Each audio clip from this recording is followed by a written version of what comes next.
Magandang araw po, welcome po sa aking channel, Love9 TV. Meron po tayong short video clip dito sa Crosswinds, Tagaytay. May lot area po ito ng 158 square meters at may floor area na 130 square meters. Ito po titulado, kaya wala po kayong maging problema sa documentation o sa transfer ng title. Nasa loob po ito ng isang exclusive subdivision na meron pong 24-hour security.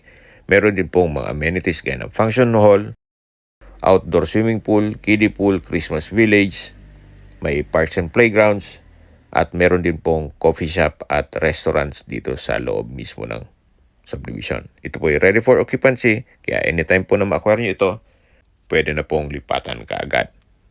Napakatahimik po ng lugar, sariwang hangin at malamig po ang klima. Binebenta po ito ni owner sa halagang 15 million pesos. Kung may mga katanungan po kayo, tawag lang po kayo sa aking numero. Maraming salamat po.